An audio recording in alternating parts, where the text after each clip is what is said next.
The next days, everything in Adnan's life started to fall into a pattern. He would spend the day busy with the harem's tasks and spending some of his free hours learning to read, be it with Halim or on his own. Of course, Halim still taught him the rest of the abilities he was expected to master: dancing, singing, playing chess, some general cultural knowledge like history, geography, or politics. The list was endless. And then in the evenings, the Sultan would call for him just before going to bed, after spending quality time with another slave from the male or female harem. He would kiss him, pet his hair, and tell him sweet nothings, but most of the night nothing else happened apart from sleeping. Why is he complaining? Doesn't he say he doesn't like to have sex with the Sultan, even though we know he likes it? It was really confusing for Adnan, especially while having to endure the smell of someone else's sex in the Sultan and the sheets. In the Sultan. Not on the Sultan, in the Sultan. The garden was easily Adnan's favorite place in the palace. There was usually a nice cool breeze in the mornings, and even in the afternoons, one could escape from the heat sitting in the shade of the trees or the veranda. He had finished the little tasks he had in the morning. The Sultan was at work, so the boys weren't needed, and he still had an hour until the time of preparing the dinner hall for lunch. So Adnan was sitting down on his favorite bench of the garden with his book. Decided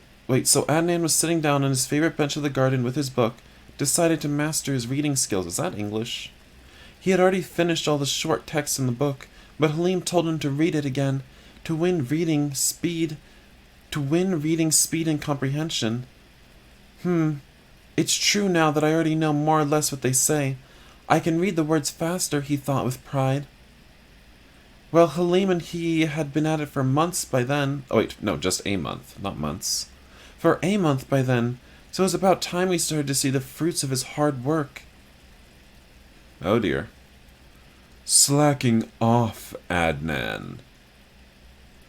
Damn, he had been so focused on reading that he hadn't heard the steps of a group of men crossing the garden, led by His Majesty and that despicable visor. Ha ha ha. Leave him alone, Haroun. He deserves a break too. The Sultan's eyes went straight to his book. Adnan hurried to hide it behind his back. The great visor didn't miss a thing as always. What are you reading about? Politics? Economy? Religion? Rashid chuckled, but gestured the group to keep on walking. Haroun, lead the way. Our dear dignitaries are surely thirsty. A cold tea would be great right now, if I might suggest. A chorus of agreement followed the Sultan's words, and they kept walking to the other side of the garden, addressing curious looks at Adnan at passing. Rashid stayed until the last of them had passed, and then went closer to Adnan, whispering to him, Sorry for being so busy lately. This evening, we'll end dinner rather late, with the dignitaries here, but I'll claim you afterwards. So be patient and wait for me. I'm really looking forward to it. I desire you more than food and drink.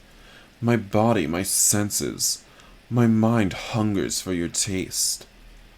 The man grinned and winked at Adnan, and then he followed his guests inside the palace. Adnan stared at his retreating back, completely bewildered. What the hell? How could he say things like that? And with a straight face on top of that? Adnan shook his head in disbelief and opened his book again. What a madman! But that night, after sex, the Sultan rose from the bed and ordered some sweet wine. Sex with who, Adnan? Would you drink with me, Adnan? I've barely stepped in the male harem these last weeks. There are always guests around. Rashid had put on a light tunic. He flopped on an armchair with a loud sigh. I must put a polite smile on and please everyone, always.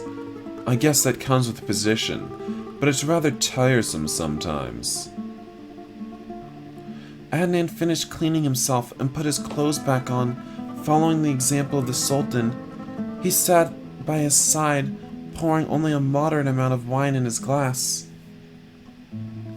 He sipped it and found it sweet and easy to drink. It was a wine for desserts or appetizers, and the taste was more appealing for Adnan than regular wine. He poured himself a second glass. Do you like this one? It's a present from one of the dignitaries. It comes from Rhodes. They're quite famous because of their wines. Adnan sipped again and nodded. Rhodes, have you ever been there? The man softly chuckled. Of course. Many times, our Sultanate has a commercial route with their harbors. We also have an established commercial route with Tunisia. Here, taste these tarts. They come from Tunis and go well with wine. I think I might have misread a line back there. He put one of the little sweet tarts in Adnan's mouth before he could complain, and then laughed at seeing the surprised face of the slave. Adnan was actually going to refuse the offer because he wasn't hungry, but to be honest, he didn't have access to that kind of delicacies until the Sultan offered.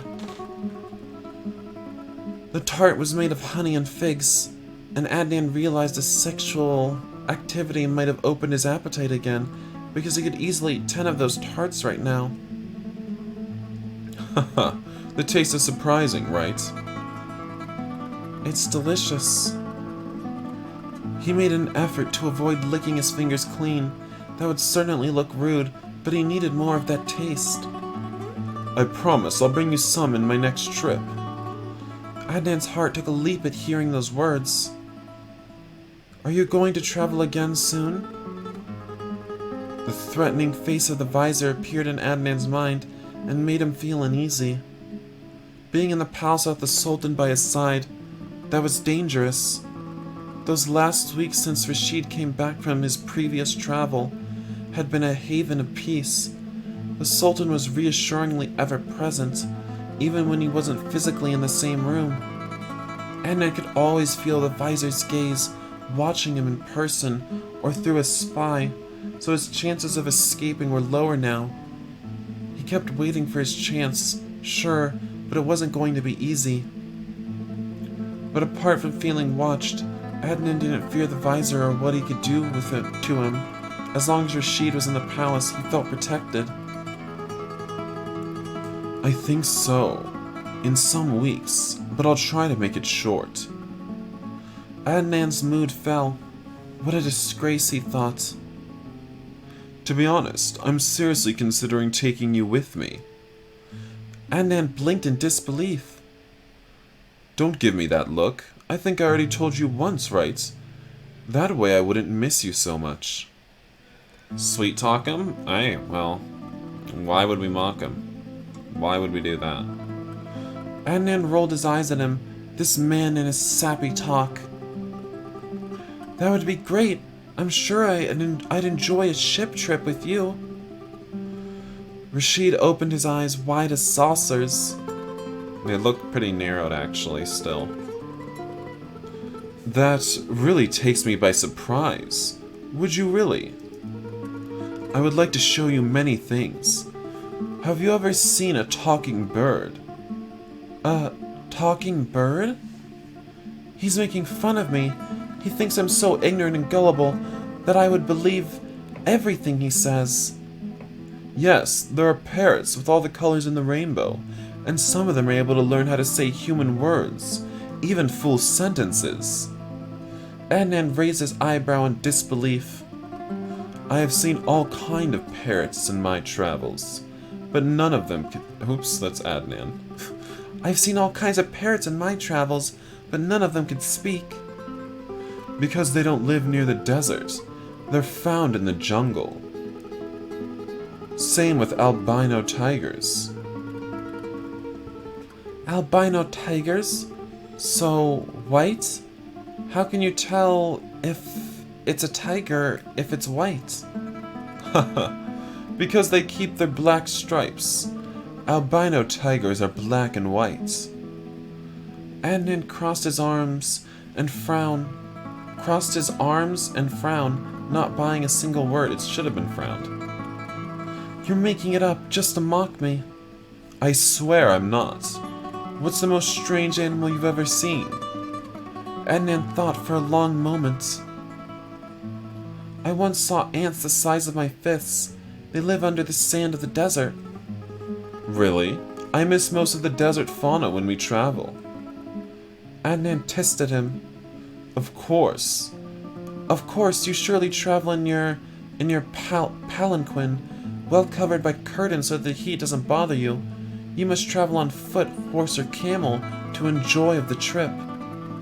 Haha, I won't say otherwise, but I would like you to try traveling on my palanquin with me at least once. No hot sand under your feet, no searing sun over your head, just the warm breeze hissing between the dunes. Adnan all but pouted, unamused. What a pampered bastard. I'm tired. Can we sleep now? The Sultan stood up and reached for Adnan's hand. He kissed his knuckles, surprising the boy. Of course, my dear Adnan. It's rather late already. They blew the last of the oil lamps off and got into bed. It's like Adnan's just totally getting used to the palace again and just sort of enjoying palace life again with the Sultan. I don't know. It's kind of nice.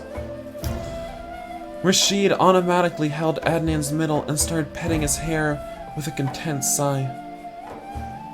I am bewildered by the magnificence of your beauty and wish to see you with 100 eyes.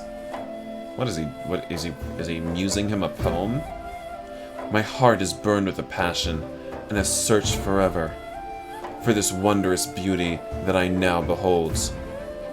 Adnan felt his cheeks burn in embarrassment and was grateful the lights were off so the Sultan couldn't see his face right then.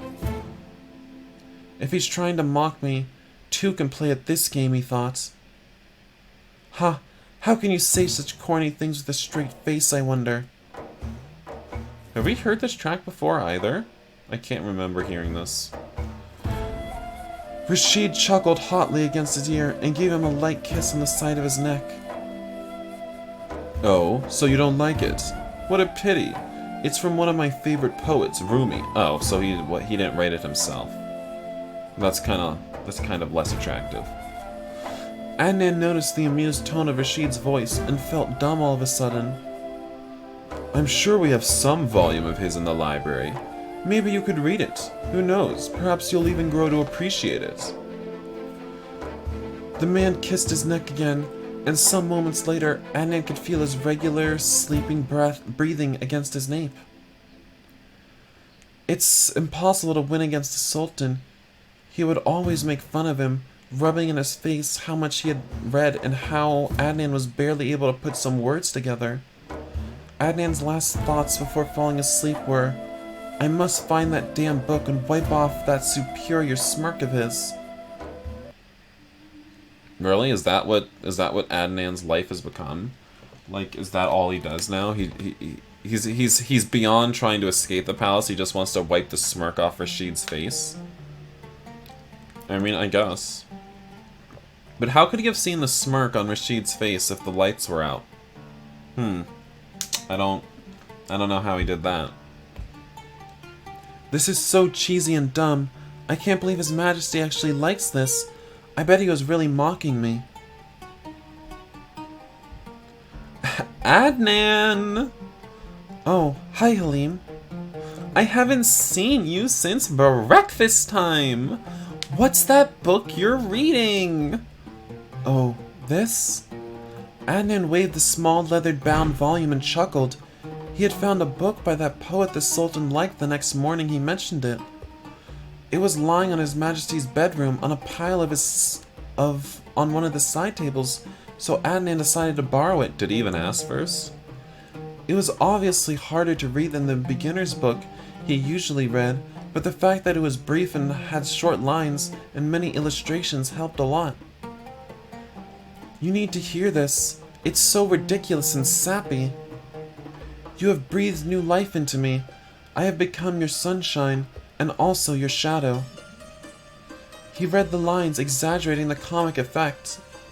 Aha! You're reading the Rumi! Oh, you know of this poet? Of course! Who doesn't know the Rumi? He wrote the most beautiful love poems ever! He winked at the unamused Adnan. And it's one of His Majesty's favorite writers!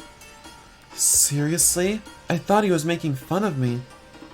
Why would he do that anyway, Adnan? Huh? I've seen you carrying around that book for some days now, and going to the trouble of reading it in all the free time you had, despite how difficult it must be for you.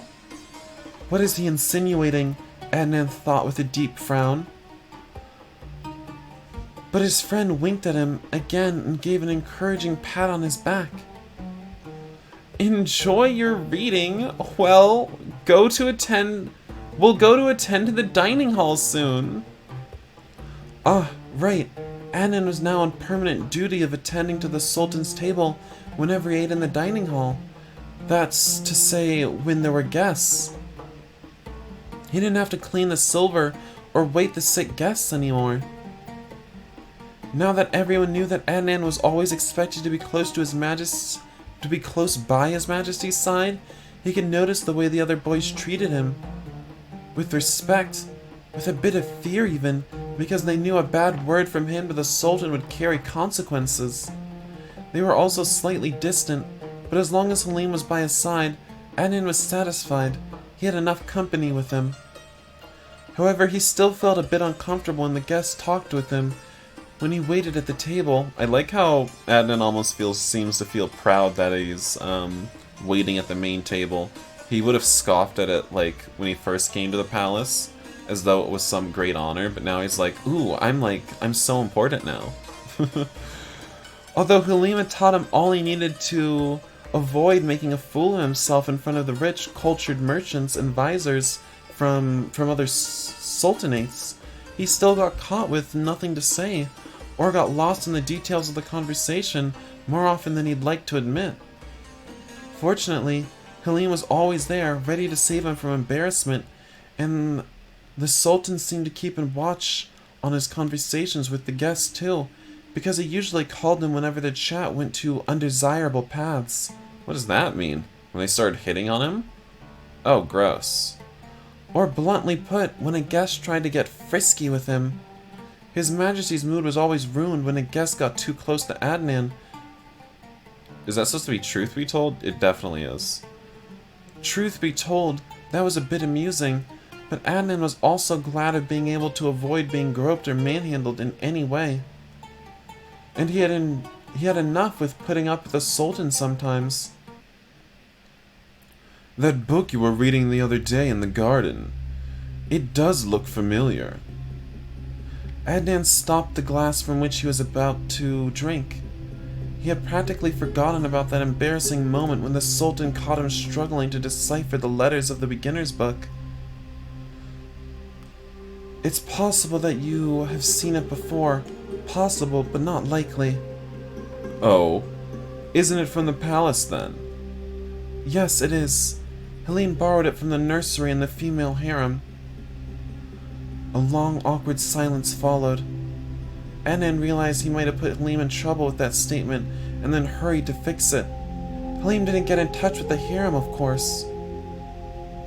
I know his mother works in the kitchen, so she got it for you. That's nice of them. Both Halim and his mother are really considerate and sweet persons. Relieved, Adnan smiled to the Sultan. They are, yes. And that's why it's familiar indeed. I've seen the youngest kids using it to learn how to read. Adnan squinted at him with disbelief. Really? Have you seen your children while they have lessons? Ooh, your children. That's gross. Of course. What kind of father would I be if I hadn't? Ugh, that's so gross. Your children from your harem. That's so gross. Adnan couldn't fake a straight face in time, and Rashid saw through him at once. The man stood up and went closer to Adnan, trying to squeeze his shoulders in a reassurement gesture. But such a shine of pity was too much for Adnan. The boy also stood up and put some space between them. I'm sorry, Adnan. I had no idea. Don't worry. I guess it's nothing normal. I guess it's normal, right? Among you noblemen and rich people, having wives and concubines, and all the women and offspring your money can support. But then, alas, beauty is so fragile and youth so short. New younger beauties keep arriving, and the one who was once the most beautiful flower of the harem doesn't look so fresh and pretty anymore. Adnan. The new concubines want their kids to be the favorite ones, of course to ensure them a good position once they grow up, so the old mistresses and their children must leave.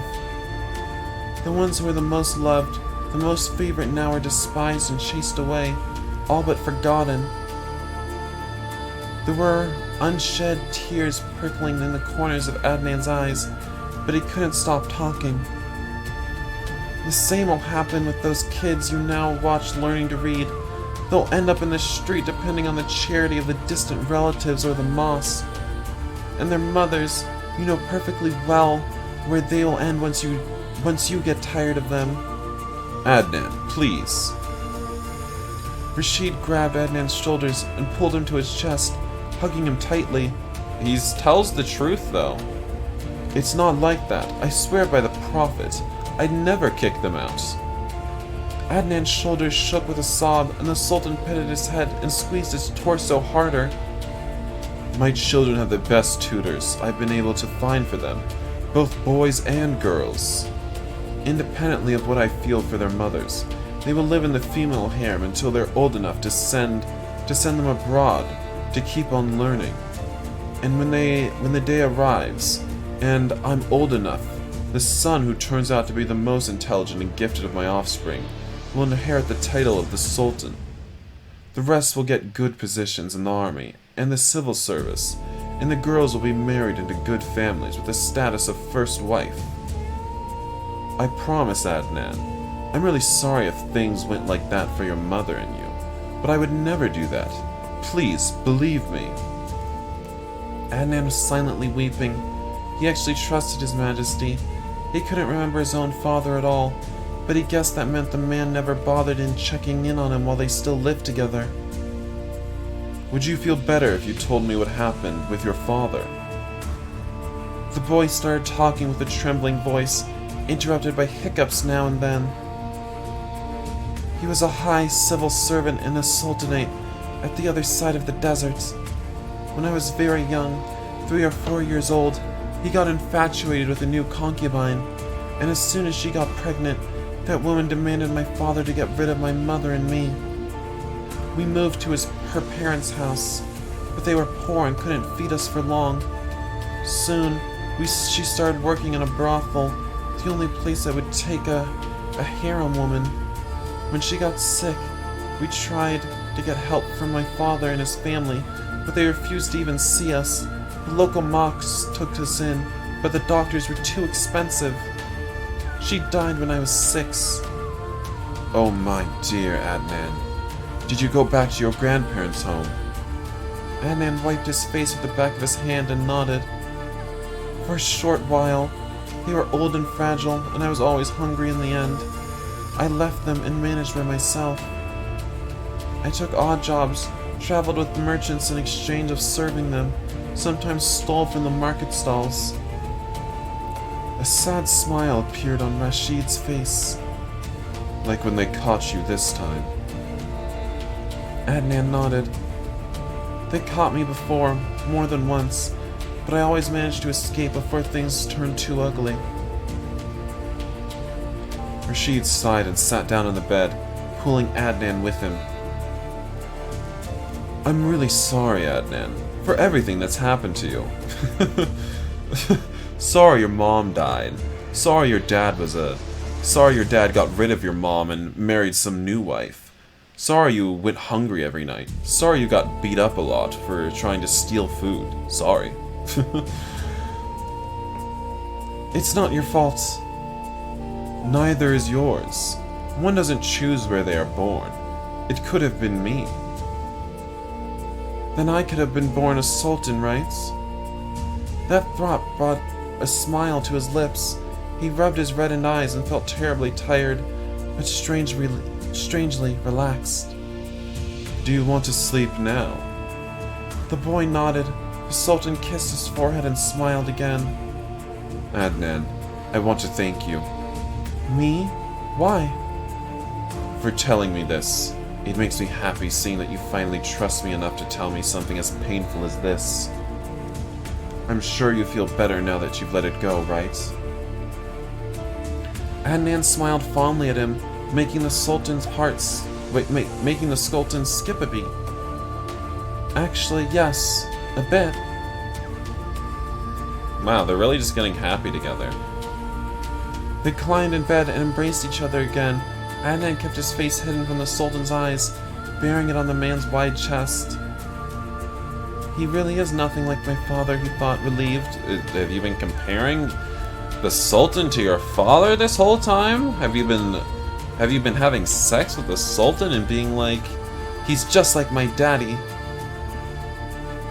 I don't like that suggestion. He was glad he wasn't wrong about his assumption of how the sultan was.